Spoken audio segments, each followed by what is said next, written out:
Good evening, ladies and gentlemen. I have the honor and privilege of having Dr. John Chinatra present today. Dr. John has had the best of both the worlds. He's an ex-army officer where he put in 21 years in the armed forces, and now he's been 22 years in the corporate world. He's a PhD in corporate strategy.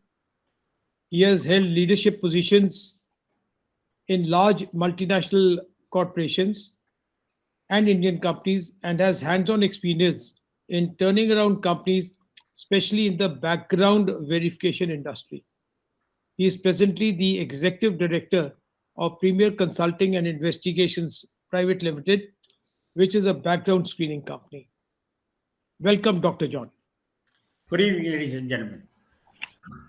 Uh, Dr. John, since you are from the background screening industry and you have vast experience, would you like to explain as to why is a background check necessary? This is perhaps one of the most important questions which CEOs and top level executives face. Should you carry out background verification as such? My answer to it is a very, very strong yes. And the reason for that is you have heard the old saying, a bad apple spoils the whole lot. So, the aim of background verification is to prevent criminal and undesirable elements from entering the workforce. There are many methods which are undertaken, but it is just to see that your workforce is healthy, your work environment is good, your cultural fit is appropriate, and you get competent employees. This, in a nutshell, is the importance of background verification. Now, employees, when they enter an organization, they enter at various levels. One is an entry level, somebody joins at the mid level, somebody, and then you have chief executive officers being replaced and new ones coming in. How does it differ how does a background check differ for an entry level employee, a mid level employee, and a senior level employee at the CXO levels? This is a very relevant question. Actually, the types of checks which are carried out on an individual depends on three primary factors. First is the level at which he is coming in. Second is which industry it is. And third is what is the vulnerability of that person to get into wrong things, right? And the location also. Now, let us go down to the level. When you are hiring a CEO, you would like to carry out a whole battery of checks. You would like to know what kind of a person he is, what is his credit rating, is he a people's person or not, what has been his track record, how is his interaction with people, how good are his communication skills, what is his exposure to social media, does he have a political leaning, is he a fair person, how is his integrity. All these questions you would like to answers to before you hire a person, because the risks are very great. For that, a complete battery of checks which varies from CIBIL or credit rating to criminal records, the directorship DIN is checked, his exposure to political parties and his leanings are checked. We interview his ex-colleagues to find out what kind of a person he has, what kind of a role he had, what was his span of control, and the whole lot. While in the case of a middle level, you don't require all those things. You don't require all those things. You should be sure that firstly, he's the person he's purporting to be. That means his identity check is very much required. You should find out that he's not a criminal. You should check up whether he actually has the education qualifications which he has claimed, and was he holding the designation which he has referred in his CV. It is not that important whether he is misstated in a CV. It shows the lack of integrity of a person. If he has lied at a particular level, he is likely to lie and be unethical in the other levels. So in the middle level, at the entry level, if you are hiring directly from a college, you don't need to really carry out an educational check. But an employment check, maybe it is his first job, that it is not required. but you still would like to know what kind of a person he is, where he lives, what were his antecedents before, does he have a criminal record. So it depends on the level. The second thing is what kind of industry. It is very obvious that if you're hiring a person for the aviation industry, he has to be double checked and triple checked and in a lot of detail. If it is just manufacturing industry, there is no need for such detailed checks. And third is the location. Now if you are hiring people from highly disturbed areas, uh, where there is insurgency, you would like to check whether he's had a record with any kind of undesirable activities. Colonel, you made a statement that you'd like to check if a particular person has had a political leaning. How does a political leaning impact the job situation of a person? Actually, ideally, it should not. But if he's biased and his decisions are based on unethical leanings, which may or may not be purported by a particular party, at least you get the hint. I won't say that this will disqualify him for a job, but it is worthwhile finding out about his political leanings, what his activities with trade unions were, how he managed to do it, especially at the decision uh, level position. A management before hiring a person would like to know all these, and background checks do a lot to achieve that. In one of the articles that I was reading, it said that almost 25% of the people inflate their CVs. How relevant is this statement? This is actually very relevant with the technologies coming in like Photoshop and all. Even your educational qualification is can be photoshopped. It is highly detectable when you go under, it goes under a trained eye, and the verification is carried out from universities and college.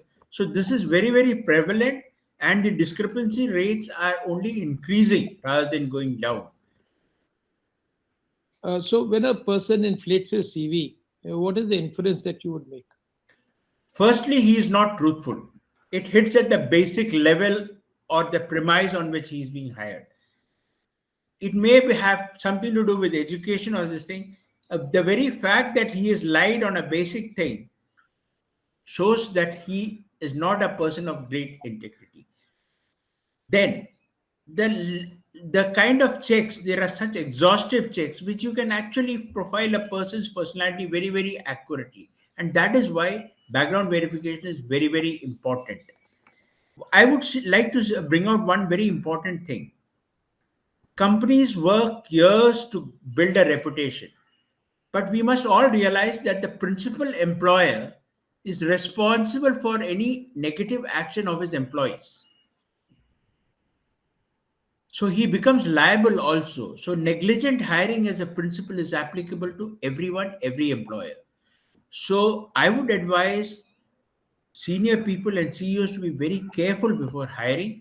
And this is one of the ways of ensuring that you get a good hire. In the United States, all the multinational companies are mandated to do a pre employment verification check. In India, it is not so. How does the scenario change between a company that is American driven as opposed to a company that's Indian driven? Uh, do the ethics change on this particular fact? Actually, the ethics never change.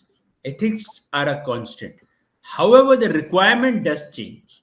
In fact, I would say that it is more important to do background verification by Indian companies in India rather than the US.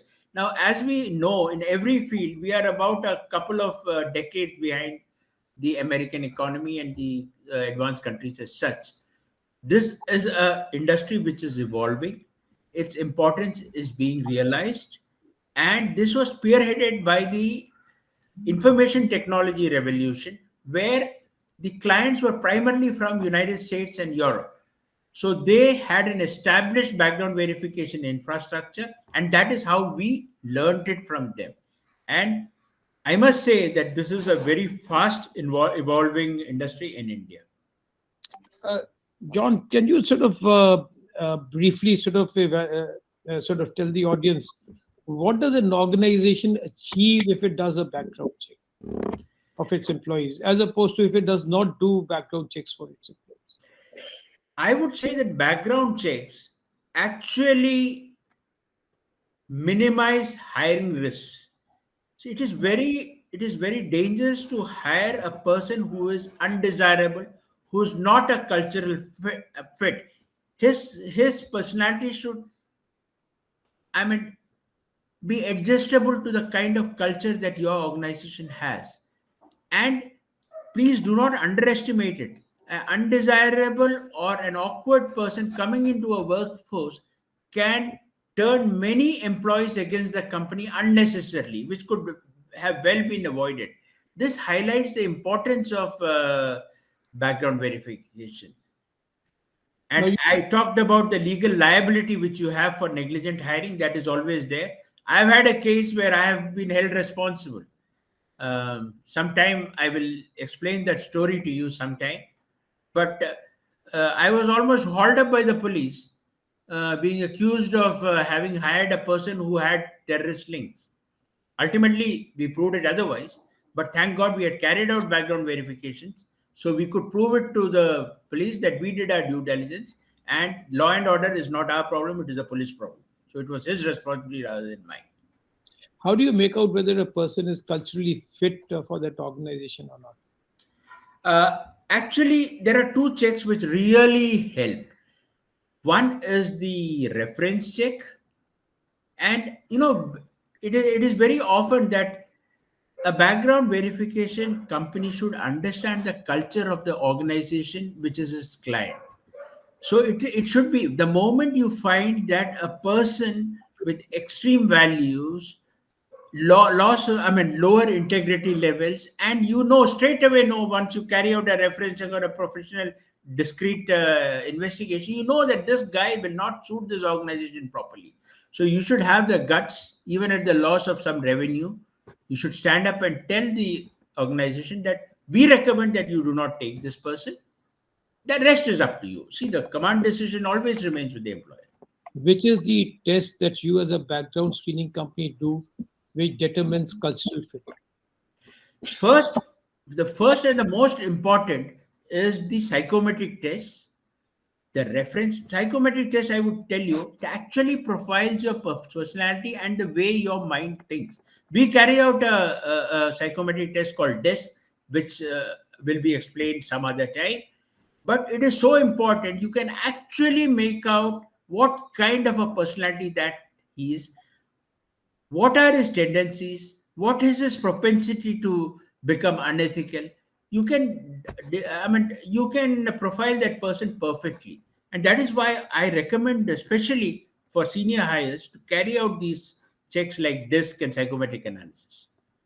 But would you not do a DISC or a psychometric analysis before you instruct background screening? Is it a hiring process or is it a background screening process? It is actually both. A lot of companies carry out psychometric tests from different means, through different vendors, even before a person is called for an interview. That is the ideal situation, but most of the time it doesn't get done.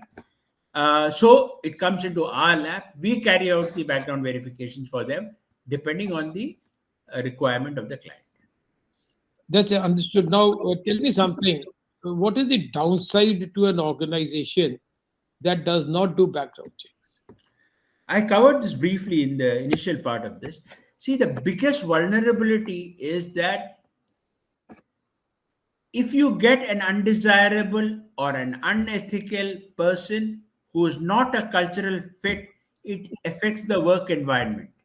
There are greater chances of fraud, trade union activity, undesirable labor activity coming out, which is instigated by one or two, as we call, bad apples. So it should be the endeavor of every employer to verify these people in as much depth as possible, as is practicable and affordable, so that your hires are good, hiring risks are minimized, and you protect the reputation of a company which you have built painfully over many, many years. Just one incident can take things in a very different way. The typical Ryan International School is a example. it's a case in point where the reputation of the school was so badly affected by the actions of a couple of people. Yes, I remember that case. Now, I have another question. Now, there are certain positions within an organization which are, let's say, the purchase department or something. What would you recommend that we do for a person who's joining the purchase department of any organization?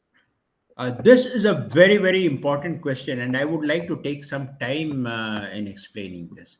See, when a person is being inducted as a purchase manager, you carry out his background verification, you carry out his reference check, you find out the kind of standard of living which he has, you check up his credit score and all that thing. Now, when this check is repeated, maybe after 2 years, you may find a person's standard of living has changed drastically. His bank balance may have bloated. There are many changes that have happened, and in fact, he may have got involved in a criminal case or a civil case which has not been reported. So this highlights the importance of that. So when you carry out these checks periodically, it becomes so very clear whether a person has misused his authority, made money on the side, and has been unethical. So now you see a lot of these data integrity considerations are popping up in various countries. Like the Europe has the GDPR, you have the Data Protection Act, and you have the privacy laws in various countries. And in India too, privacy laws likely to get enacted. What are the challenges that you feel are going to be faced by you in the integrity of data and the security of data that you have on each employee? This is perhaps one of the biggest challenges which any background verification company faces. And in fact, uh, I personally have gone out of my way to find out what are the steps that we need to carry to ensure data security and adherence to compliance on privacy laws, especially GDPR and the others which are quickly coming in. In fact, most of the large foreign clients insist and take a certificate of GDPR compliance. And you would agree that this is an expensive business, and we are forced to invest in that, and for the right reasons. The information which is shared with us is personally identifiable data. It is the ownership is with the individual. We have no right to use it, store it, and in fact, every action should be taken to destroy that data or purge it, as we call it, as soon as the usefulness of that information is finished. So there has to be a retention policy and very strong privacy laws implementation. It also affects the IT infrastructure that a company has to adopt. Every step, every firewall, every demilitarized zone, every activity that ensures IT security and cyber security must be implemented. That is the responsibility we hold for our clients. Is the advice that you give to various organizations on the frequency of background checks on existing employees? I strongly believe that everything changes on a day to day basis. But the practical way of looking at it is you should carry it out every year, or maybe in 6 months is possible, because you never know when a person has been tempted, when he's uh, committed a crime which is not reported, whether he has changed his residence and he can run away with your stuff where it becomes untraceable. There are a lot of activities that can happen. His credit score may change. He may have borrowed heavily, invested heavily in the stock market, and lost a lot of money. That will actually tempt him and pressurize him to make money on the side, and his values may kind of get diluted. So I strongly advise that at least on a yearly basis, you should carry out most of the checks. Yeah, education check may not be referred unless he reports that he's uh, acquired a higher education, but the other sensitive checks which I mentioned before, I think should be repeated every year, at least. You have been working for many years in the background verification industry. What are the challenges that your industry faces today, and how do you propose that they be mitigated? The biggest challenge that we face is compliance and trust that our clients bestow on us. Now, as far as the IT security and data protection is concerned, as I have covered it before, we have to be very careful that no information of their workforce leaks to any other source, and it should be destroyed as soon as its usefulness is over.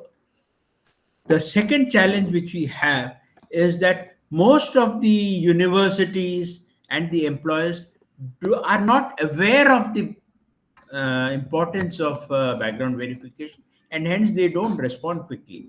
Now, I have often had a company telling me, John, for your background verification, which is worth maybe 3,000 or 3,500 rupees, I am unable to send this person on a project in the US, and I am losing money in dollars and thousands of it. He's absolutely right. So, to get the job done, the background verification done quickly, that shortens the recruitment cycle, is very, very important, and it saves a lot of money for our clients. John, one more question that I have is that you frequently interact with the chief executive officers of various organizations. What are the advice that you would give them as regards the background screening? My first advice to him is whether someone advises you or not, you must carry out background verification, at least for the compliance, so that you do not become liable. The second, that is the minimum level that you should do immediately. There is no two opinions on this. Please cover your risks, hiring risks for which you become vulnerable as a principal employer. That is only the lowest stage. But I would say that whatever you can afford, you must upgrade. And as you grow, it becomes more and more important because the stakes become higher and higher. So this is a very, very clear advice I would like to give all the CEOs. Please ensure that background verification is carried out. It is carried out correctly and pursued regularly. Dr. John, I'd like to thank you for your time and the advice that you've given to various chief executive officers and explained the process of background verification. I really thank you for spending time with me. Thank you very much. Thank you very much for having me.